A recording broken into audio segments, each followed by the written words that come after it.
Welcome everybody. Today we're going to talk about warming up. We definitely do need to warm up today, it's so cold. I'm just going to talk you through some of the things that I do in warm up and why we're doing them, and give you some exercises that can hopefully help you.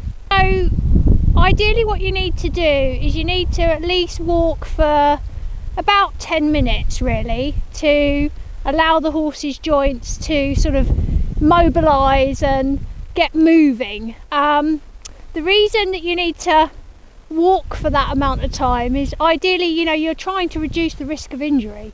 So if you come out here and do something fast and furious, you're more likely to increase the risk of injury.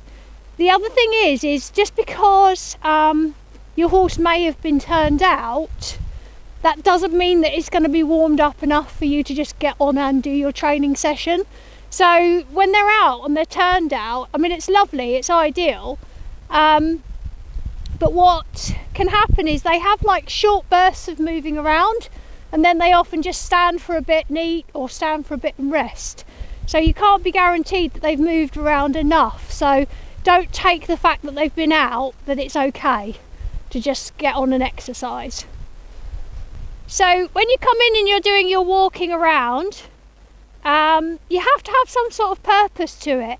It's not just walking around, checking your phone, having a look around, letting your horse look around, because you need to have some structure. So you need to already be thinking about, where is my horse underneath me?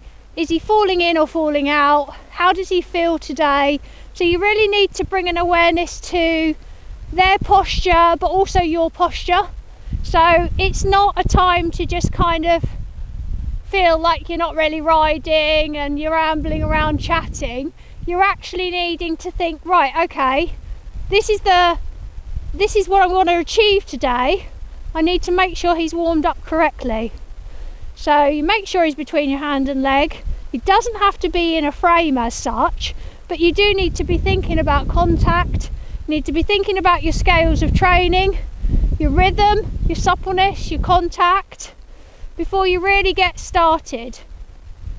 In an ideal world, you want to do about 10-minute walk warm up, but that isn't always possible. If you're sat on a young horse that's fresh, we all know that we come out here on a cold day, they feel cold because we've just taken their rug off, and the last thing they want to do is walk around. And actually you need to kind of have them in front of your leg for safety purposes. So if you've got a young horse, either give it a little bit of a lunge first, or if you've got a horse walker, pop it on the horse walker. But another thing that I do if I don't have all those sort of facilities, or like a horse walker or something, is I've got poles out here, and they're good for two reasons really. Because if you've got a young horse, what you can do is you can use these poles as a little bit of a distraction. So you can be riding through them, round them, over them. So I quite like to have stuff out in the school, because I feel like it kind of gives them a little bit of a focus. At the same time, even if you've got something that doesn't necessarily need the distraction, what this is doing is it's promoting that joint fluid to get kind of moving around the actual joints, because you want that area to warm up. You want to promote the blood flow to the muscles, because we all know when we've worked out and we haven't warmed up properly, or even cooled down properly, the day after, or sometimes even the day after that, we get this horrible tightness in our muscles, and it's that build up of lactic acid, and it's incredibly painful. So can you imagine? It's exactly the same for them. So if we try and do too much without the correct amount of warm up, we're going to cause that same feeling for them as well. So just walking through the poles, it's going to make him articulate his joints. So he's going to have to really lift and move through these poles. So this is a really great exercise to do. So you can use it to distract a young horse, or you can use it just to get him moving a little bit more. So when you've had your like roughly sort of 10 minutes of walk warm up, and maybe you've used the poles as well and you've walked your horse through the poles, especially with an older horse, that's really going to help get those joints moving, because that's what it is. They're kind of feeling like they're seizing up a little bit, they're getting a bit stiff. So that's a really good way to prepare your older horse for, you know, a little bit more work. Then you can start doing some transitions, walk, trot, trot, canter.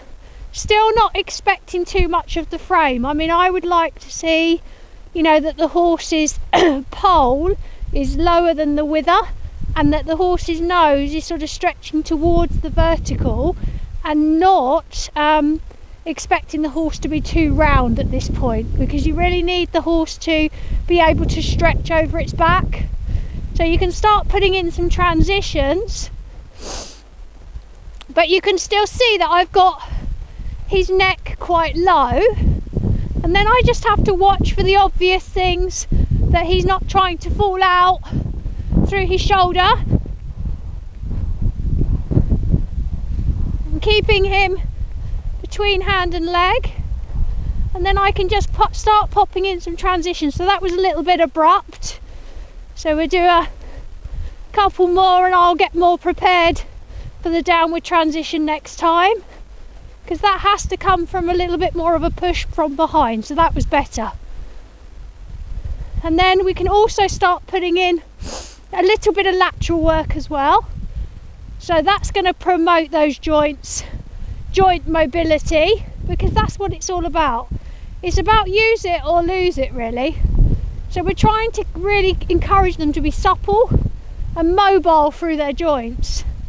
So we can start with a little bit of leg yield, so 3/4 line, and then just ask him to step over. And I'm going to do what I call sort of a bit more of a crossing, because actually I really want him to do that rather than just drift off the track or drift back to the track. I want him to sort of step more, so that he encourages that joint mobility a little bit more.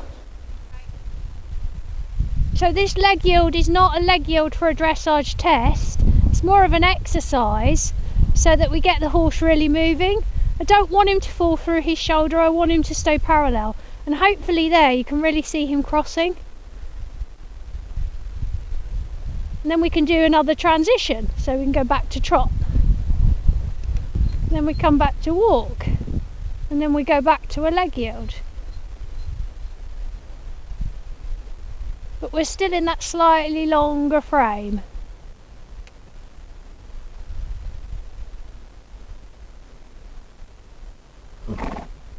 Good, and when we get back to the track, we go a little bit shoulder in. And hold that shoulder in. And then we allow him out to stretch a little bit more. So we're varying within the session. You need to be able to vary the outline.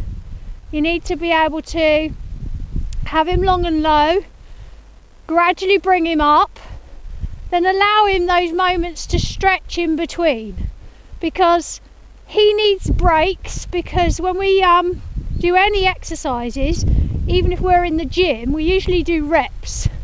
And we do so many reps and then we have a break. And then we do so many reps of something else and then we have a break. So that's how your schooling session's got to be, really. You can't expect them to keep doing something over and over again, because they're going to get tired.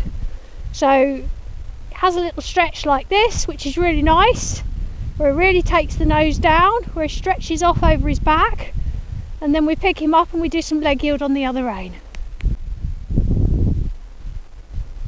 So we're going back into a leg yield, but we're going this way now. I don't want to let him fall through his shoulder. I want to keep him parallel, but his right shoulder is his more dominant shoulder. So we have to be a little bit careful doing the leg yield this way, because he will slightly fall out. Good boy. Then you can go into trot. We can do a transition. I've still got the frame fairly low. And stretching. And we're really focusing on the rhythm and the suppleness. and the contact. Come back to walk. Ask for another leg yield.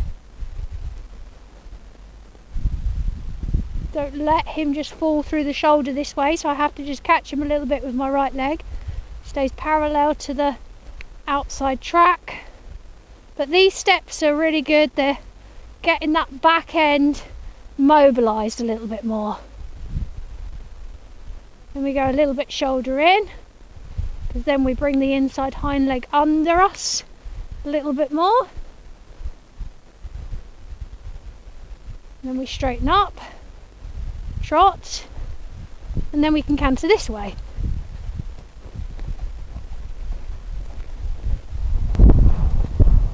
Back to trot.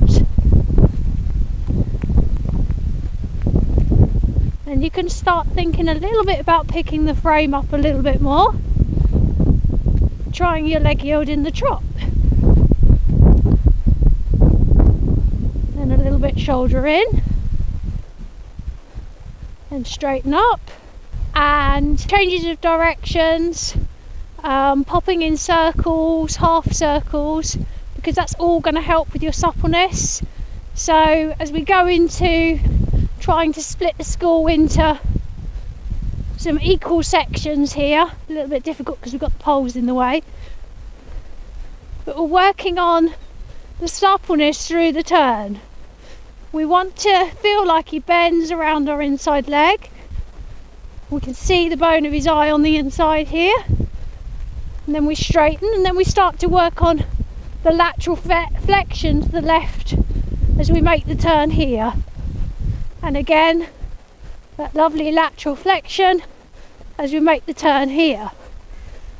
And then we can start to think about like picking the frame up a little bit. Can we change the trot? So you're working on variations of outline, but you're also working on the on and back within the pace as well. Lots of transitions.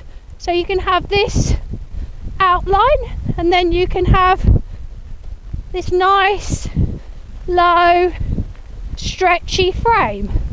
So you allow him to really stretch over his back, and the reward is to go rising and really let him stretch. So you need that within your sessions. You need that within your warm-up. You need this lovely, stretchy, long and low trot at the beginning, where you really feel the horse is working over its back, relaxed in all its muscles as well, because it's going to be really hard with a tense horse to get it to use its muscles correctly. So it's easy with Jack because he's relaxed, but he wasn't always relaxed, you know, he was a little bit more tense when he was a bit younger. But it's all about, firstly, you've just got to try to get them to relax. And that might be just walking through those poles and distracting them. Making small circles, big circles, changes of pace.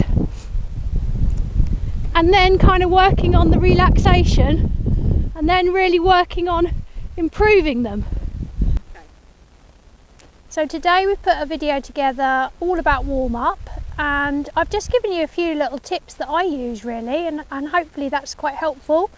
Obviously there isn't just kind of one set of rules fits all, and I think sometimes you have to just remember that you have to adapt. You know, your horse might be needing more energy one day or have too much energy. So it's all about trying to kind of work out what works best for your horse. But just those few little tips hopefully help you get on the way. Thank you for watching.